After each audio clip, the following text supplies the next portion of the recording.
చాలా బాగా ఆడారు. త్రూఅవుట్ ద మ్యాచ్ ఇంగ్లాండ్ చాలా బాగా ఆడారు. లాస్ట్‌లో మనోళ్ళ ఇద్దరు కొంచెం ఆపుతూ వచ్చారు దాన్ని. కానీ రిజర్వ్ ప్లేయర్సే నెగ్గారనిపించింది. దీని నుంచి కొన్ని మనోళ్ళు కొంచెం లెసన్స్ నేర్చుకోవాలి. శుభ్మన్ గిల్ వీళ్ళు. కొంచెం ఏంటంటే బౌలింగ్ పిచెస్‌లో ఎలా ఆడుతున్నారు, వీళ్ళకి ఎలాంటి ప్లాన్స్ వేస్తున్నారు, దాని దగ్గర కూడా కొంచెం వీళ్ళు కొంచెం రెడీ అవ్వాలి. ఆ ఛాలెంజ్‌కి రెడీ అవుతూ ఉండాలి.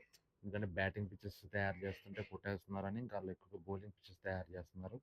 టాస్ నెగ్గి ఫస్ట్ బ్యాటింగ్ తీసుకున్నాడు. అందుకే ఫస్ట్ ఎప్పుడు కూడా బౌలింగ్ తీసుకునేవాడు మన ఇంగ్లాండ్.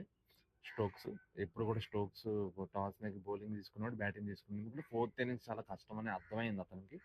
ఫోర్త్ ఇన్నింగ్స్ కష్టం, చాలా ఇబ్బంది అని చెప్పేసి కష్టమని చెప్పి వాళ్ళు అలా మ్యాచ్ తీసుకున్నాడు. అలాగే జరిగింది.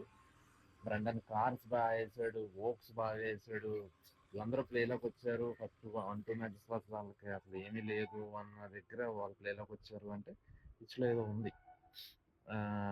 టీంలోనూ చేంజెస్ అంటే మీకు ఫోర్త్ టెస్ట్ మ్యాంచెస్టర్ జరుగుతుంది అనుకుంటా. ఫోర్త్ టెస్ట్ చేంజెస్ అంటే మహా అయితే కరుణ్ నాయర్ని తీసేస్తారేమో, అభిమన్యు ఈశ్వరన్ని వేసుకోవచ్చు. ఇప్పటి నుంచో అతను వెయిట్ చేస్తున్నాడు. లేదు ట్రై చేద్దాము, అతని మీద ఇంకా మనకు నమ్మకం ఉంది అంటే సేమ్ టీంతో వెళ్ళిపోతారండి. నితీష్ కుమార్ రెడ్డి కూడా అతని ఛాన్సెస్ని కొంచెం ప్రూవ్ చేసుకున్నాడు. ఎందుకంటే వికెట్స్ చేస్తున్నాడు, ఆ పక్కన స్కోర్ కూడా డీసెంట్గా కొడుతున్నాడు. ఐ థింక్ నితీష్ కుమార్ రెడ్డికి కూడా ఛాన్స్ ఇస్తారు.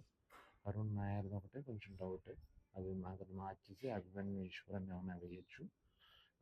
దీన్ని బట్టి చూడాలండి ఎట్ వెళ్తుందో match. All the best India. Practice బాగా చేయాలి.